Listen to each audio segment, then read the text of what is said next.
So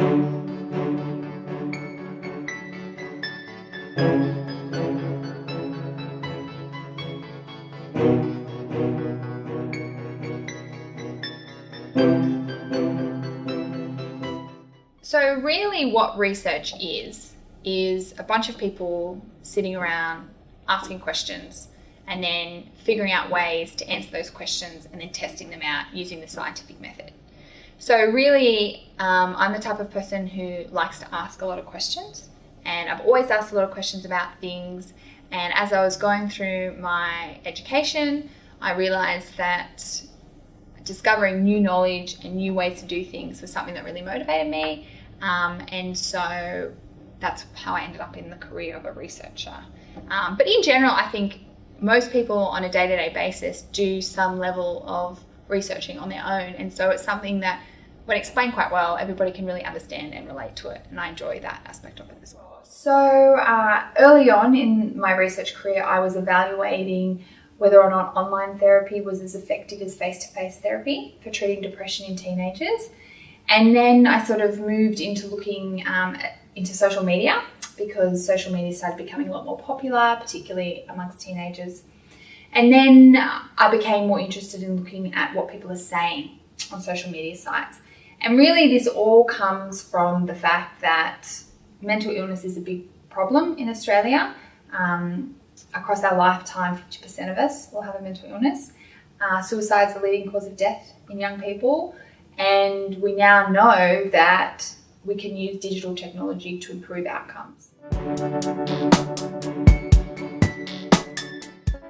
So I've been working at the Black Dog Institute for 4 years now, and I'm a mental health researcher, and I focus on the ways that we can use digital technology to improve mental health outcomes. So I have two particular focuses. The first is using technology to improve the way we detect mental health issues in the individuals and populations. And then my second focus is using technology to improve the delivery of mental health care. And so I have a number of projects that I work on that overall look at the ways we can use technology to improve mental health.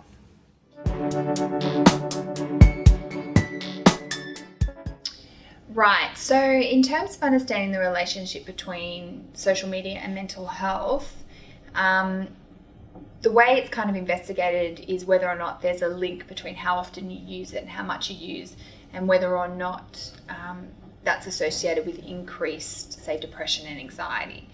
And where we currently are with the statistics is that we know that there is a link between what we do online and how we feel, but we don't know that it's causal, and therefore we can't tell what the proportion of mental health problems are associated with technology use. But that's definitely something that researchers are keeping an eye on going into the future, as we see more and more people using technology, and potentially anecdotally more and more people relating their poor mental health to their tech use.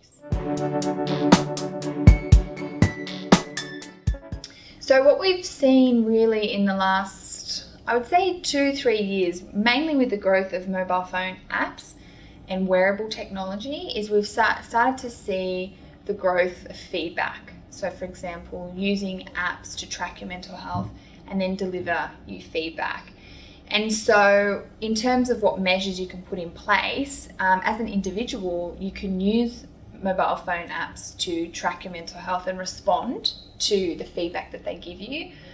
For example, they might suggest you catch up with a friend or seek help or get more exercise, those kinds of things. But in terms of at a population level, really we're still at the point of investigating what measures we should put in place and testing them out.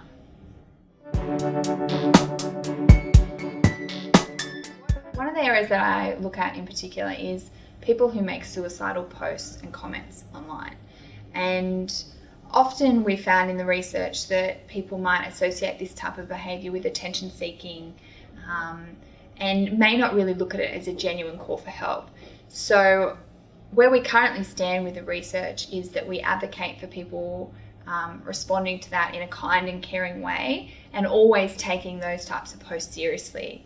And the best way to respond to those types of posts is typically in private and through a private message. And what you will generally find is that if the person is okay, They'll reassure you that they are okay, and if they are actually having a tough time, they'll be really appreciative of you reaching out to them. And that is potentially motivation for why they've made that post in the first place.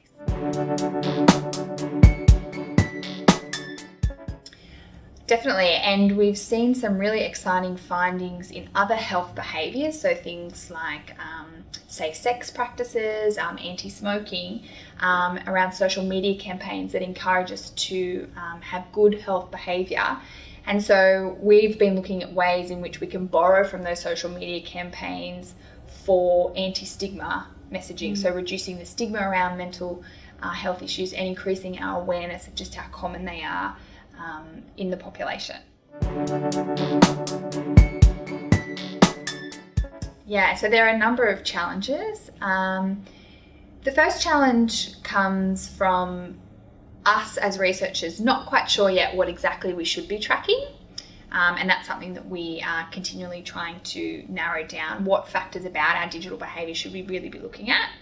And then the second is around how people feel about being monitored in that way, and how people feel about us using their digital data for their mental health. And then the third really issue is, okay, once we figure out what we should be monitoring and we do monitor you and we identify you to be at risk, how does a person feel about being contacted or potentially what we call intervened with?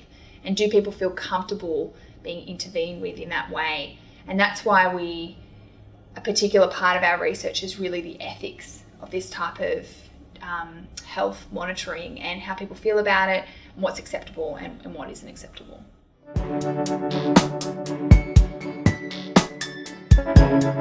In terms of how people feel about being monitored, there's an interesting sort of juxtaposition really, in that if people are aware that their data is being used for good and they deem mental health as good, then they're more open to it being monitored in that way.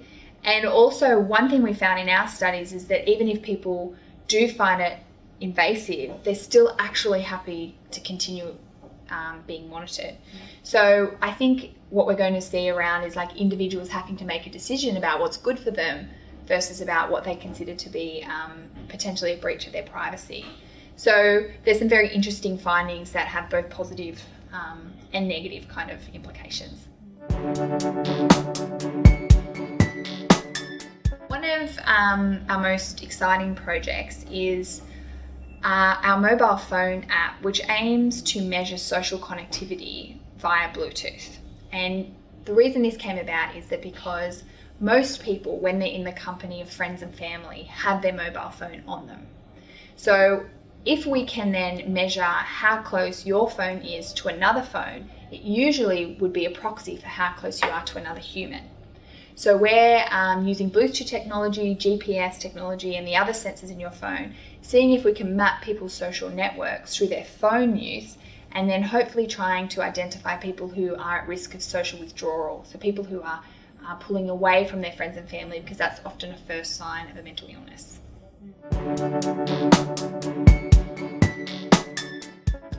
I see the digital technology space, I guess, as one piece of the jigsaw puzzle around people's health.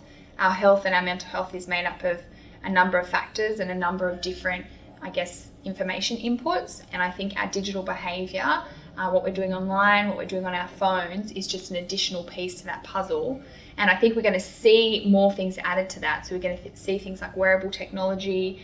And honestly, I think we're going to see things that haven't even been invented yet. And that will all give us a better idea of how somebody is doing, with the aim that we can see how they're doing in real time and intervene in a timely way so that we can get them to help when they need it. What I love most is working in a team. All research is done with a team of people, and seeing a group of people tackle a problem and come to a really great solution.